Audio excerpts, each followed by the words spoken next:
About 30 seconds ago. Merry Christmas, everybody. Merry Christmas, everybody.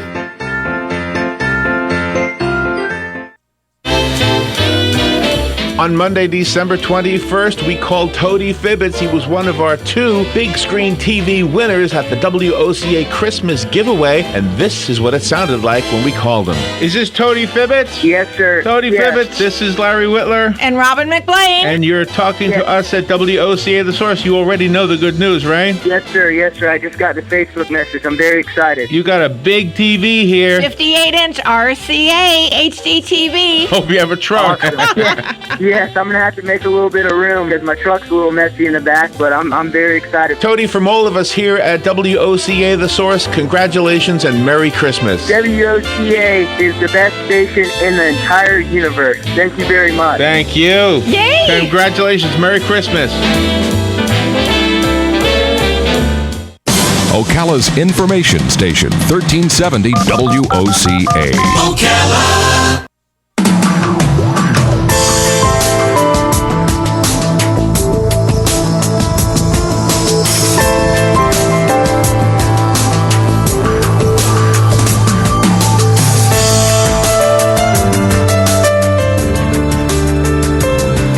All right, 7 minutes after 10 o'clock. Thank you for tuning in. There was a story the other day as we were in the Christmas season, and it was about Christmas during World War I, and it was the Germans versus the Americans and maybe the British. I don't know who all was on the side that we were on.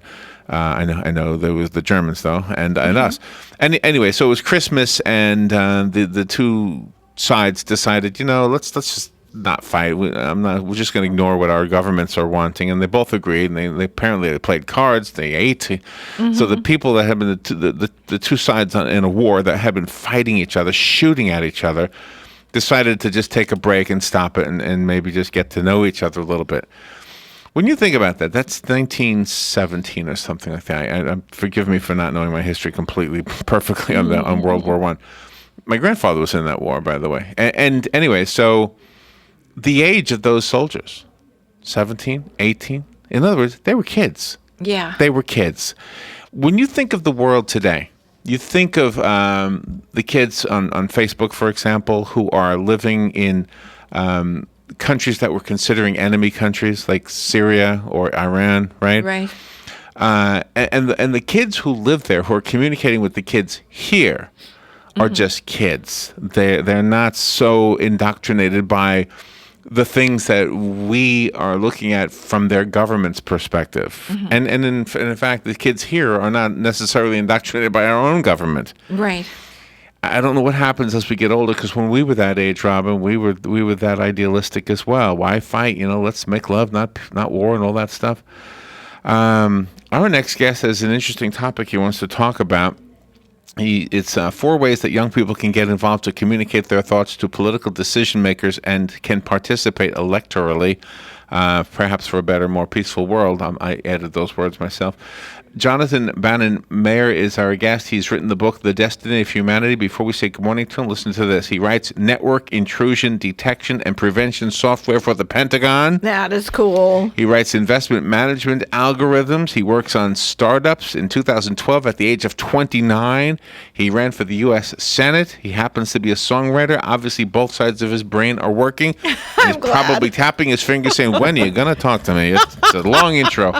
Jonathan Bannon, Maher. Good morning, Jonathan. Thank you for having me on, Larry and Robin. You're welcome. First question, how did I do on your last name? Is it Maher?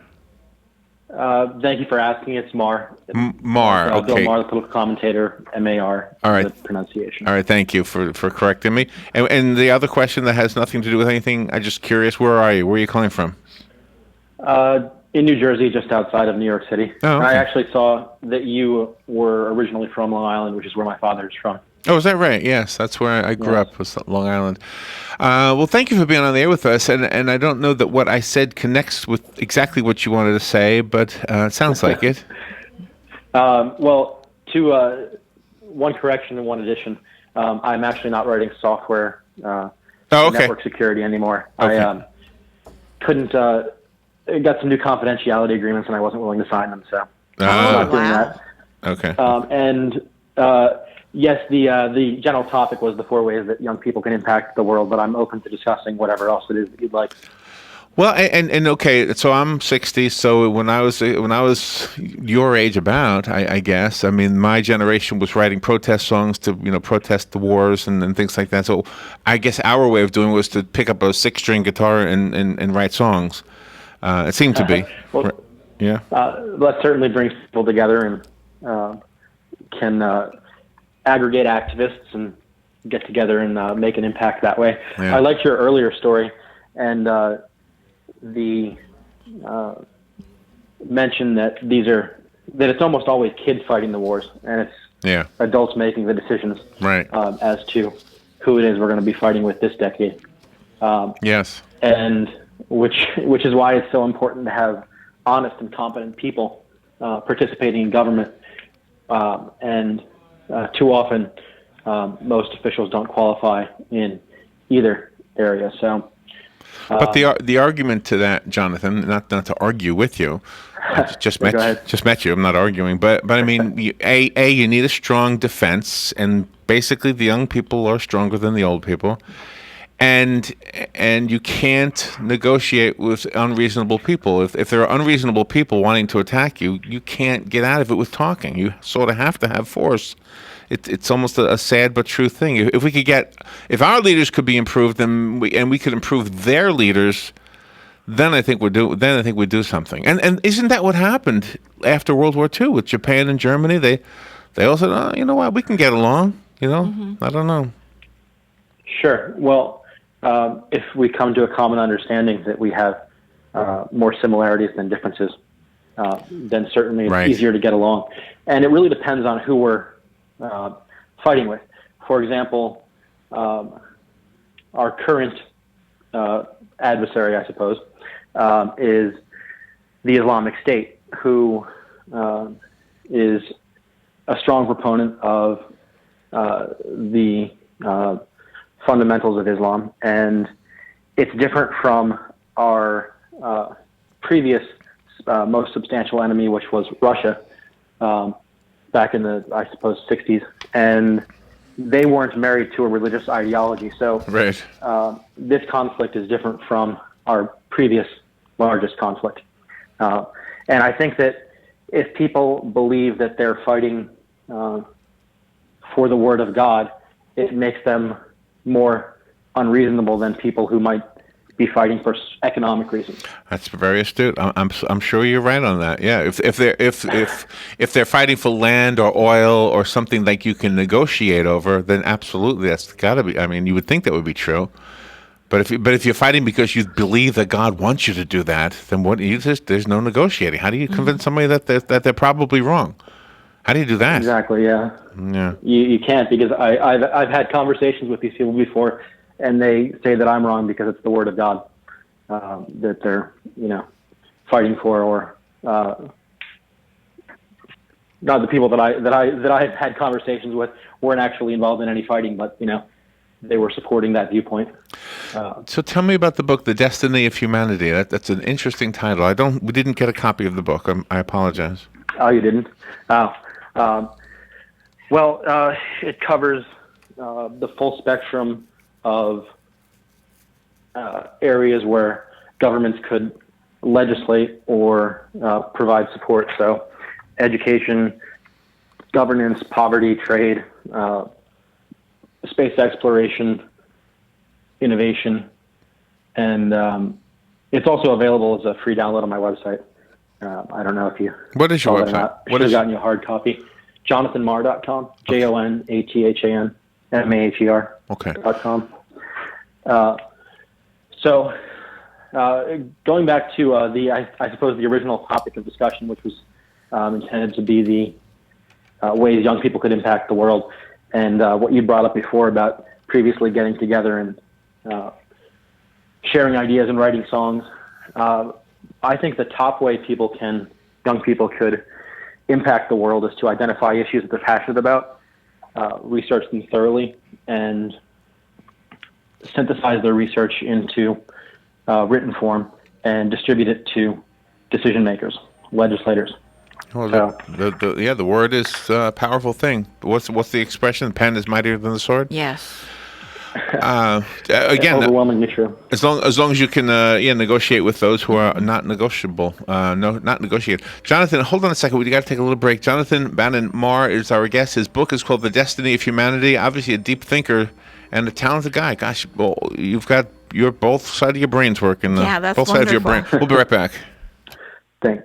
The weather is brought to you by myfwc.com. Safe boating is no accidents. Clouds will limit sunshine this Tuesday. A warm, humid day with an afternoon shower in spots, high 81 to 85. Partly cloudy and warm Tuesday night with areas of fog late into tomorrow morning.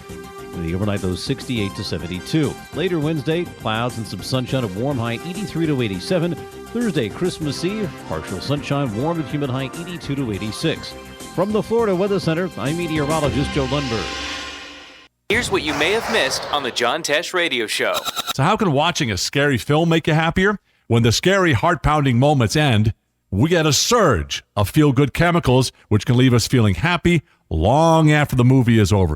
The study finds we can save 40 cents per gallon on average buying milk at the drugstore.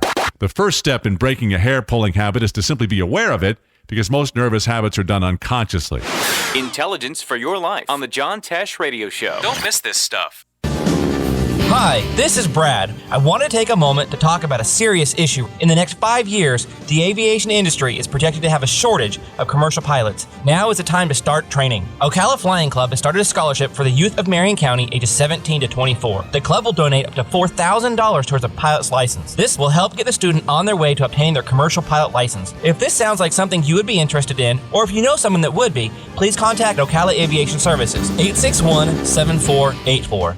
Robin, let's try a little plant trivia. Name this nursery. It's a not-for-profit, and it teaches growing and caring for plants to their students. Oh, that's easy. Kenny's Place. Or how about this one? It's a nursery conveniently located between Ocala and Bellevue. Again, it's Kenny's Place. Or how about this one? A nursery with a wide variety of just what you need or want at the most reasonable prices. Kenny's Place, of course. Kenny's Place at 7677 Southeast 41st Court. Give them a call at 867-1213. It's a caring place for people and plants. It's Kenny's Place. All right, 18 minutes after 10 o'clock. Thank you for tuning in. Jonathan Bannon Maher is on the phone up in New Jersey, I think he said. Yep. The book is called The Destiny of Humanity, and we're talking about ways that young people can get involved to communicate their thoughts. These, I'm guessing that the topic is based on young people who are not of age to vote yet, correct, Jonathan? Well, this was in reference to, there was an article that was published that I had provided some quotes for and some ideas for. But yes, it was, I suppose it would cover, that particular article, and the concept was intended to cover, I suppose, people from mid-teens to mid-20s. So it wouldn't only involve people who can't vote, because voting's important, and getting your friends to go out and vote is important. Even more so now that individuals have less say in our democracy because of unlimited anonymous campaign contributions. So to offset that, individuals need to participate a little bit more. And the sharing of ideas with legislators is, I think, I found that to be the most effective way to get them to do anything.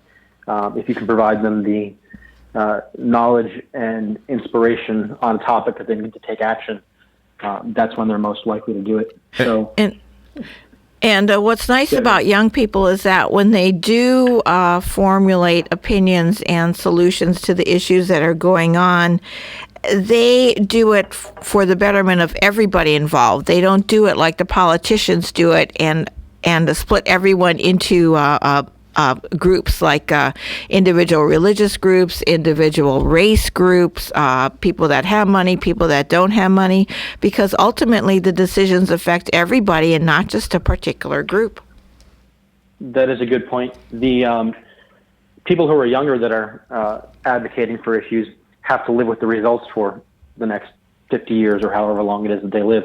Whereas if it was seniors advocating issues, they might just be simply focused on Social Security and Medicare and Medicaid. Yeah, it's I don't know if that's true for everybody, but if you would look at like a president like Jimmy Carter, who was a kind guy, he was a gentle guy, and when he was a president, we were pushovers in this country, and then the next president was Ronald Reagan. He was strong, and the world respected us. A lot of the people in this country didn't like that strength, but you know what I equated it to? I equated it to the family that has a mom and a dad, and let's say the dad is the tough guy, and the mom is the sweet one. So here comes somebody at the door, trick or treat.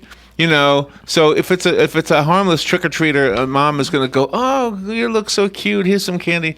But if it's somebody at the door saying, "Hey, give me your money," then that's when Dad comes up to the door. Exactly. And so we need somebody in office, whether it's the presidency or the city council, who knows how to differentiate, because you can't have a mom and a dad up there. Exactly. And by the way, in case somebody thought I'm being sexist and making the female to be the more loving one, I didn't mean that. It could have been reversed. It could have been the father who goes, "Oh, that's how sweet," and then the burglar comes and Margaret Thatcher comes to the door. That's right.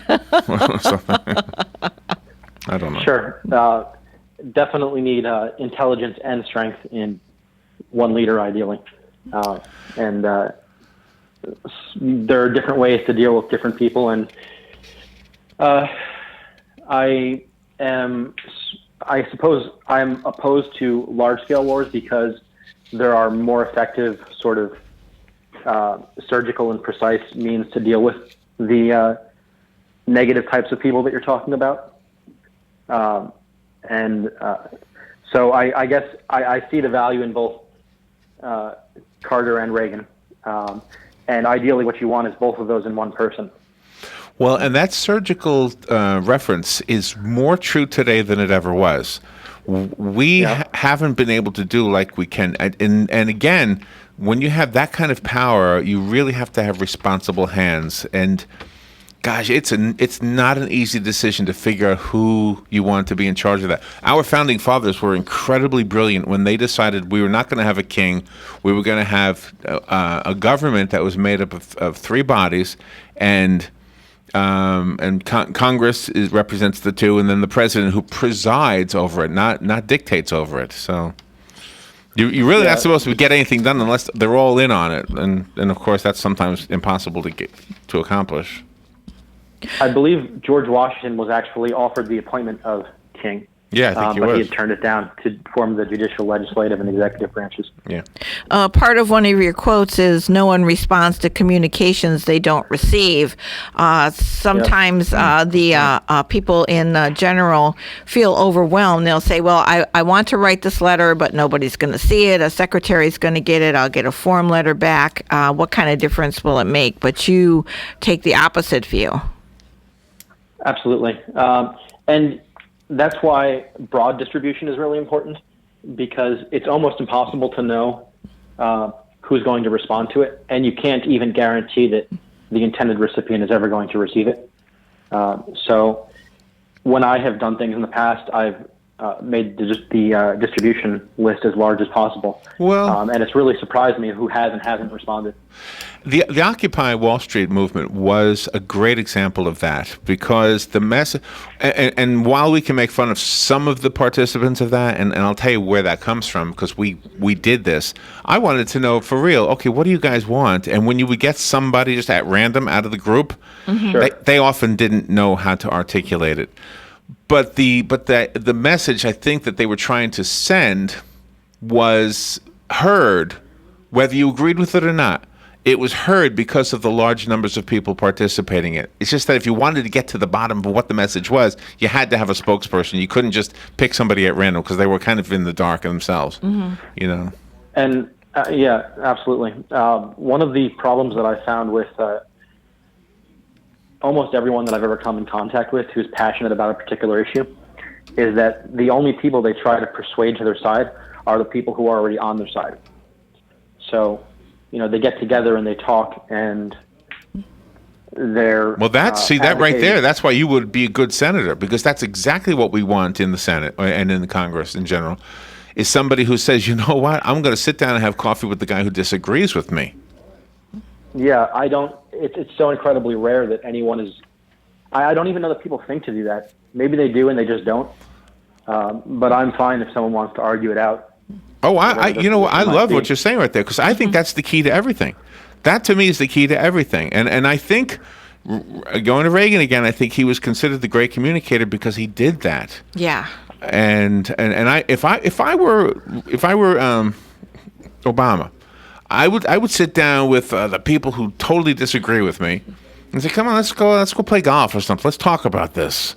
Because you're a smart person, I'm a smart person. There's got to be something that you're saying that I'm just not getting. You know. Well, I think you can almost just take a look at him for 3 seconds and know that he would never do that, because he's not someone who looks like he's ever been in a physical confrontation. I trained in mixed martial arts for over a decade, so I'm happy to have an argument. It's nothing to me. But Barack Obama would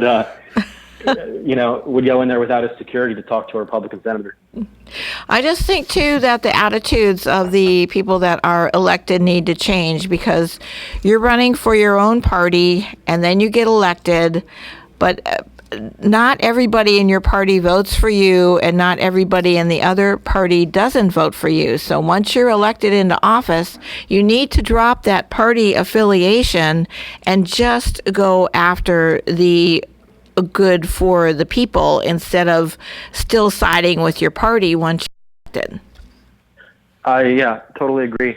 The problem that most of once you're elected, you're the representative of the entire segment of the population that you govern. But I think the problem that most elected representatives have is that they just simply aren't particularly effective legislators or effective campaigners, and they're not in a position of strength, but they have to follow the party line. So it's just kind of being low quality that prevents them from acting on behalf of everyone. They need to go to school. One of the things that we do as people, is that if you know a candidate, like you actually know the person, it's hard to disagree with them. It's hard, it's you should, if you disagree, you should express that. But a good example is the statement that we all hate Congress, but we love our congressman. Yeah. Or like, I don't know if you like Mr. Christie or not, being from New Jersey, but you might, if you know him, then you might like him more than somebody who only knows of his policies. I do actually have to say that I can't say anything positive about him. However, I would be very open to saying negative things about him if he hadn't written me a nice letter back after receiving my book. So. See? Yeah. That's wonderful. And to me, and that's what we should do to the bad guys. We say, we don't like you. We wish you would stop. Right. You got a nice hill in the background of that photo. A nice hill. Jonathan, you are a deep-thinking young man. I appreciate the fact that you've been on the show with us today. Good luck with everything you're doing. I definitely think we'll see you in office. The Destiny of Humanity. I can't wait to read it. And you say it's downloadable on your website? It is, for free. Jonathan Maher, Maher, and Robin will put that on Facebook and YouTube, and this interview will be on those two places as well. Jonathan, have a great... Excellent. Larry and Robin, yes, thank you very much for having me on. Thank you. We'll take a little break. Nice show. We'll be right back.